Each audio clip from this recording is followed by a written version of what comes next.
سازش ہو گئی، آگے سارے گنڈے اکٹھے ہو گئے کہ سیدنا نعوذ باللہ سیدنا عثمان غنی کو شہید کرنا ہے۔ اور لمبا واقعہ ہے، مختصر کرتے ہیں کہ سیدنا عثمان غنی کا کھانا پینا، راشن پانی سب کچھ بند کر دیا۔ سیدنا علی کو پتہ چلتا ہے، سیدنا علی قربان جاؤں تیری سیرت پہ، تجھے پتہ چلا سیدنا علی کو سیدنا عثمان غنی کا پانی بند کر دیا۔ سیدنا علی اپنے گھر سے مشکیزہ لے کے چلے گئے، کہا ظالمو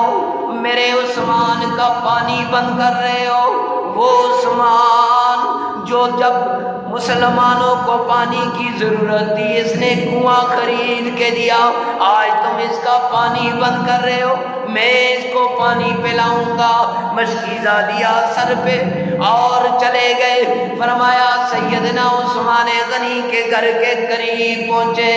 فرمایا بلوائیوں نے تیر مارا، مشکیزے کو لگ گیا، مشکیزے کا سارا پانی گر گیا۔ سیدنا علی کھڑے ہو کے رونے لگے، والی تیری آنکھوں کے اندر آنسو کیوں؟ کہا اس لیے آنسو کہ سازشیوں نے عثمان غنی تک میرا پانی نہ پہنچانے دیا، پانی خود لے کے جا رہے تھے، پانی نہ پہنچانے دیا۔ پھر واپس گھر آئے اور اپنے بیٹوں کو حسنین کریمین ان کو کہا، حکم دیا، کہا جاؤ عثمان غنی کے پاس جاؤ، جا کے ان کے دروازے کے اوپر کھڑے ہو جاؤ اور اس وقت تک نہ ہلنا کہ جب تک عثمان غنی کی تم صحیح طریقے سے حفاظت نہ کر سکو، رات ہو یا دن، میرے حکم دوسرے حکم تک تم نے وہ جگہ نہیں چھوڑنی۔ سیدنا حسنین کریمین گئے دروازے پہ، اللہ اکبر، سیدنا عثمان غنی کو پتہ چلا کہ علی نے اپنے بچوں کو بھیجا ہے پہرے کے لیے۔ سیدنا عثمان غنی نے حکم جاری کیا کہ علی کو کہہ دو مسلمانوں کا خون نہیں بہانا، مسلمانوں کا آپس میں تصادم نہیں چاہتا،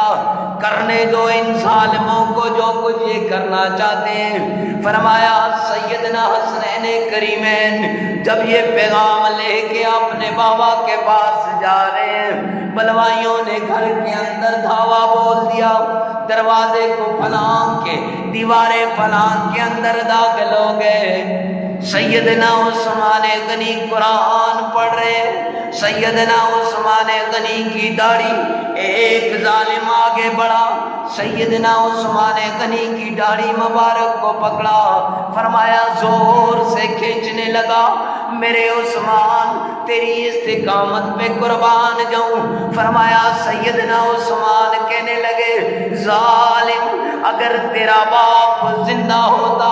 اگر تیرا باپ یہاں ہوتا تو تیرا باپ تجھے لعنت کرتا، تیرا باپ تجھے ایسا کام کبھی نہ کرنے دیتا، جاؤ کچھ نہیں کہتا تمہیں۔ لیکن حضرت نائلہ پاس نہیں تھی۔ عورتیں جو ہوتی ہیں، جیسے اس سیدنا اسماعیل ذبیح اللہ کے واقعے میں بھی بتایا تھا، اور وہ حضرت صبیہ کا واقعہ بھی بیان کیا تھا کہ عورتیں جو ہوتی ہیں شیطان وہاں بھاگتا ہے، وہاں جاتا ہے کہ عورتوں پہ حملہ جلدی ہو جاتا ہے، لہذا وہاں جاؤں، اس مقام پہ جاؤں، جا کے حملہ کر دوں۔ حملہ کیا تو حضرت نائلہ کے منہ سے نکلا، بدبخت تیرے ہاتھ تباہ ہو جائیں، تیرے ان بازوؤں کے اندر کیڑے پڑ جائیں، عوام دیکھے۔ اور جو اندر آئے ان کو کہا، جنہوں نے سیدنا عثمان غنی کے سینہ مبارک کے اوپر اپنا پاؤں رکھا، اپنا گھٹنا رکھا، ان کے لیے سیدہ نائلہ کہنے لگی، جاؤ ظالموں کچھ نہیں کہتی، تمہاری ٹانگوں کے اندر کیڑے پڑ جائیں۔ پھر وقت نے دیکھا، ایک وقت آیا کہ ان کی ٹانگوں میں کیڑے پڑ گئے، اب وہ کیڑے نیچے گر رہے ہیں، اور ڈاکٹروں کے پاس، طبیبوں کے پاس، حکماء کے پاس یہ جا رہے ہیں، جا کے کہ بھئی علاج ہو جائے۔ کہاں علاج ہوگا، مظلوم مدینہ کو شہید کیا تھا انہوں نے۔ حضرت نائلہ فرمایا جب وہ آگے بڑھے سید انہوں نے تلوار اٹھائی سیدنا عثمان غنی کی طرف، قربان جاؤں سیدنا عثمان غنی، تیری سیرت پہ تو مسلمانوں کو لڑنے کا حکم نہیں دیتا، اگر دے دیتا تو یہ چند بلوائی تھے ان کو ختم کر دیتے، مٹھی بھر بلوائی تھے ان کو ختم کر دیتے مسلمان، لیکن حکم نہیں دیا۔ قرآن پڑھ رہے ہیں، قرآن کھولا ہوا ہے،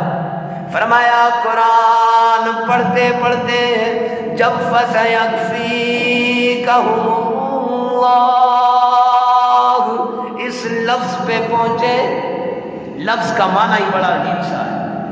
فرمایا میرے لیے ساری کائنات میں میرا اللہ کافی، ساری کائنات میں میرے لیے میرا اللہ کافی۔ فرمایا عثمان اس لفظ پہ جب پہنچائے،